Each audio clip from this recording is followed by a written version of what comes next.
Hi welcome to my YouTube channel Techgene. पिछली video में हम लोगों ने लिफ्टिंग स्टेटअप के बारे में पढ़ा था। हमने देखा था कि हम अपने चाइल्ड कंपोनेंट से कैसे पेरेंट कंपोनेंट में डेटा को एज अ प्रॉप सेंड कर सकते हैं। ये सारी चीज़ हमने पिछली वीडियो में कवर कर ली थी। अगर आप लोगों ने अभी तक पिछली वीडियो नहीं देखी तो काइंडली पिछली वीडियो को ज़रूर देख लेना। आज की वीडियो को जो हमारा टॉपिक है वो है कंट्रोल कंपोनेंट्स के बारे में। अब ये कंट्रोल कंपोनेंट्स क्या होते हैं, कैसे इनको यूज़ कर सकते हैं, ये चीज़ आज हम इस वीडियो में कवर करेंगे और बहुत ईजी एग्जाम्पल के साथ आपको समझाऊंगा। बहुत ईजी टॉपिक है, आप लोगों को कोई इशू इसमें नहीं होगा। ठीक है, मैं क्या करूंगा, इन दोनों फाइल्स को यहाँ पे कर दूंगा क्लोज। और अब हम क्या करेंगे, हम यहाँ पर आकर एक न्यू कंपोनेंट फाइल बनाएंगे। किस नाम से? कंट्रोल्ड कंपोनेंट के नाम से। ठीक है, तो कंट्रोल्ड कंपोनेंट डॉट JSX यहाँ पे मैं लिख लूंगा और उसके बाद क्या करूंगा, RAFCE लिखूंगा, जिससे मेरा react arrow functional base component यहाँ पर बन जाएगा। इस डिफ की जगह रिएक्ट फ्रेगमेंट का कॉन्सेप्ट यूज करूंगा और यहाँ पर आकर मैं बोल दूंगा कि एक H2 का टैग लगा दो और यहाँ पर हम बोल देंगे कि भाई कंट्रोल्ड कंपोनेंट और यहाँ पर हम लिख देंगे इन React.js। ठीक है, इस तरीके से यहाँ पे हम कर लेते हैं। अब इसको मैं यहाँ पे एक्सपोर्ट करा चुका हूँ, इसका मतलब है इसको इंपोर्ट हम इजीली कर सकते हैं। कंट्रोल S से सेव करूंगा, app.js में आऊँगा, इस H1 टैग के बाद इस कंपोनेंट को यहाँ पे कॉल करवा लूँगा। ठीक है, तो जैसे ही मैं एंटर प्रेस करूंगा ये यहाँ पे इंपोर्ट भी हो चुका है, इसको मैंने यहाँ पे कॉल भी कर लिया। कंट्रोल S से सेव करूंगा, इस टर्मिनल में आऊँगा, यहाँ पर अगर npm start की कमांड से अपने प्रोजेक्ट को रन कर दूंगा। तो देखो यहाँ पर मेरे पास आ रहा है this is my app.js file जो मेरे ऐप कंपोनेंट से आ रहा है, और यहाँ पर मेरे पास आ रहा है कंट्रोल कंपोनेंट इन React.js जो मेरे कंट्रोल कंपोनेंट वाले कंपोनेंट से आ रहा है। ठीक है, अगर आप लोगों ने अभी तक इस React की प्लेलिस्ट को एक्सेस नहीं करा है तो भाई जल्दी से इस प्लेलिस्ट को एक्सेस कर लो और ज़्यादा से ज़्यादा शेयर करो। ठीक है, अब हम क्या करेंगे, हम आ जाएंगे यहाँ पर अपने इस कंपोनेंट के अंदर और अब हम समझते हैं कि ये टॉपिक आखिर है क्या। देखो, अगर मैं बात करूँ कंट्रोल कंपोनेंट की या मैं बात करूँ अनकंट्रोल कंपोनेंट की, अनकंट्रोल कंपोनेंट हम नेक्स्ट वीडियो में कवर करेंगे, उसके बारे में हम नेक्स्ट वीडियो में बात करेंगे। लेकिन अगर आपसे कोई भी पूछता है कंट्रोल कंपोनेंट क्या होते हैं या अनकंट्रोल कंपोनेंट क्या होते हैं, एक चीज इन दोनों टॉपिक्स में कंफर्म है, जो दोनों टॉपिक्स में आपको लाजमी मिलेगी, वो ये है कि इन दोनों कंपोनेंट्स में इनपुट फील्ड लाजमी होगी। अब हो सकता है कि कोई फॉर्म बना हुआ हो उसके अंदर इनपुट फील्ड्स यूज हो रही हो, या इनपुट फील्ड्स आप डायरेक्टली भी यूज कर सकते हो। ठीक है,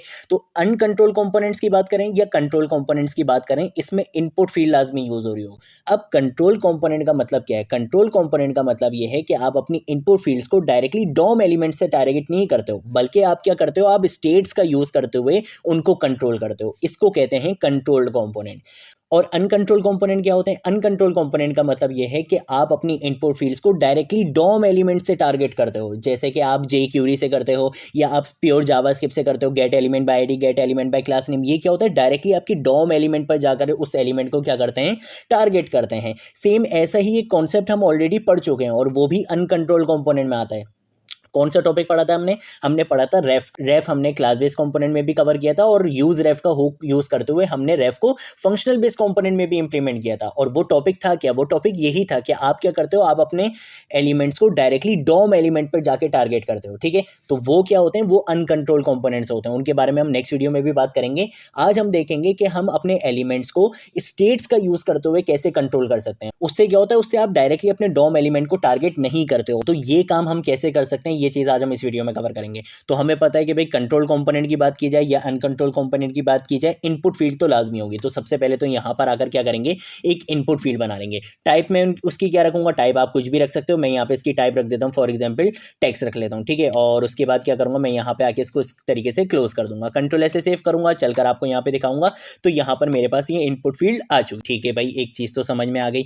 अब मुझे क्या करना है, मुझे इस इनपुट फील्ड को कंट्रोल करना है, लेकिन मैं इसको डायरेक्टली कंट्रोल नहीं करूंगा, मैं स्टेट्स का कॉन्सेप्ट यूज करते हुए इसको कंट्रोल करूंगा। ठीक है, तो मैं सिंपल क्या करूंगा, यहाँ पर अगर एक स्टेट बनाऊंगा, किस नाम से बनाऊं, मैं यहाँ पे आगे बना लेता हूँ आइटम के नाम से। ठीक है, और यहाँ पे हम रख लेते हैं सेट आइटम, और उसके बाद क्या करेंगे, इक्वल टू लिखूंगा। उसके बाद मैं यूज स्टेट का हुक यहाँ पे यूज करूंगा। यूज स्टेट हुक ऊपर इंपोर्ट भी हो चुका है, और यहाँ पर अगर आप चाहो तो आप यहाँ पर आकर कोई भी वैल्यू दे सकते हो बाय डिफॉल्ट। ठीक है, मैं अभी एम्प्टी छोड़ देता हूँ। ठीक है, अब क्या करूंगा, मैं यहाँ पर आऊंगा और यहाँ पर आकर मैं यूज करूंगा वैल्यू का एट्रीब्यूट। ठीक है, मैं वैल्यू का एट्रीब्यूट यूज करूंगा और इसमें मैं पास करवा दूंगा आइटम। ठीक है, यहाँ पर मैंने इस तरीके से आइटम पास करवा दिया। अब मैं बोलूंगा कि भाई जब भी क्या होगी, मेरी ये इनपुट फील्ड क्या होगी, चेंज होगी। तो मुझे क्या करना है, ऑन चेंज का मैंने यहाँ पे इवेंट लिस्नर यूज कर लिया, और उसके बाद मैं यहाँ पे एक एरो फंक्शन को कॉल करवाऊंगा, और उस एरो फंक्शन के कॉल होने पर मेरा सेट आइटम वाला फंक्शन कॉल हो जाएगा, और वो आइटम की वैल्यू को क्या करेगा, सेट करेगा। कैसे सेट करेगा? आपको पता है कि जब भी इवेंट लिस्नर क्या होता है, लिसन होता है, तो एक ऑब्जेक्ट पैरामीटर जनरेट होता है। उस ऑब्जेक्ट के अंदर आपकी इवेंट लिसनर की सारी इंफॉर्मेशन होती है। तो मैं यहाँ पे कोई भी नाम ले सकता हूँ पैरामीटर का, मैंने यहाँ पे ले लिया ई। ठीक है, अब इस ई के अंदर इस इवेंट लिसनर की सारी इंफॉर्मेशन होगी। तो मैं यहाँ पर अगर बोलूंगा कि भाई ई डॉट टारगेट से क्या होगा, ये बोलेगा भाई किस एलिमेंट पर क्या हो रहा है, इवेंट लिसन हो रहा है। ये बोलेगा भाई इस इनपुट टैग पे क्या हो रहा है, ये इवेंट लिसन हो रहा है। तो यहाँ पे क्या आ जाएगा, इनपुट टैग आ जाएगा।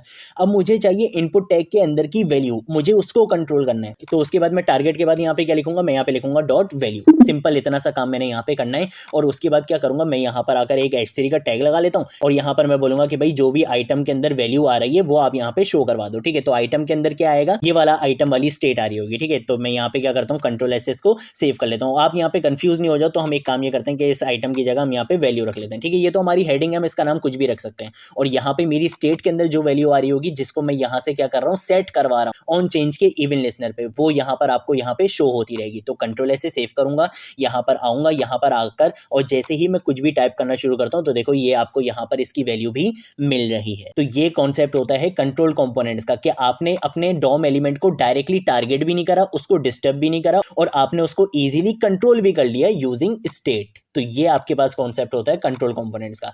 अब देखो एक और जबरदस्त चीज दिखाता हूँ। अगर आप बोलो कि भाई मुझे क्या करना है, कोई डिफॉल्ट वैल्यू देनी है, तो डिफॉल्ट वैल्यू देने के आपके पास दो तरीके हैं। एक तो ये है कि आप यहाँ पर आकर कोई भी डिफॉल्ट वैल्यू दे दो, जैसे फॉर एग्जांपल मैं यहाँ पे दे देता हूँ हेलो। ठीक है, कंट्रोल से सेव करूंगा, यहाँ पर हम आएंगे तो देखो बाय डिफॉल्ट आपको यहाँ पे हेलो दिख रहा है। अब मैं यहाँ पर आकर कोई भी चेंज करना चाहता हूँ तो आप यहाँ पे चेंज कर सकते हो। आपने इस तरह की चीजें बहुत सारी टाइपिंग वेबसाइट्स पर देखी होंगी, टेक्स्ट एडिटर जो होते हैं उस तरह की चीजें आपने यहाँ पे देखी होंगी कि आप इनपुट फील्ड में कुछ ना कुछ लिख रहे होते हो और वहां पर आपको उसकी वैल्यू भी यहाँ पे शो हो रही होती है। तो वो इस तरह से काम किया जा सकता है ये। ठीक है, तो ये आपके पास कॉन्सेप्ट होता है कंट्रोल कंपोनेंट्स का। अब एक तरीका तो ये है कि डिफॉल्ट वैल्यू आप इस तरीके से दे दो। अगर आप इस तरीके से देना नहीं चाहते हो तो आपके पास एक तरीका और होता है। उसके लिए मैं एक काम ये करता हूँ कि कंट्रोल D से कॉपी लाइन डाउन करूंगा, इसको कंट्रोल से यहाँ पे कर देता हूँ कॉमेंट। अब इसको कॉपी इस वजह से करा क्योंकि जो दूसरा तरीका है उसके साथ फिर आप ये वैल्यू वाला एट्रीब्यूट यूज नहीं करते हो। आप क्या यूज करते हो, आप यहाँ पे यूज करते हो डिफॉल्ट वैल्यू वाला एट्रीब्यूट। अब यहाँ पे आप डिफॉल्ट वैल्यू पास करवा सकते हो। फॉर एग्जाम्पल मैं यहाँ पे आके डिफॉल्ट वैल्यू दे देता हूँ फरजीन दे देते हैं। ठीक है, कंट्रोल से सेव करूंगा, यहाँ पर हम आएंगे, यहाँ पर आकर आप देख सकते हो फरजीन लिखा हुआ है। ठीक है, जैसे मैं यहाँ पर आऊंगा, यहाँ पर आकर मैं कुछ भी लिखना स्टार्ट करूंगा। ठीक है, मैं यहाँ पे लिख लेता हूँ फरजीन अली इस तरीके से करके।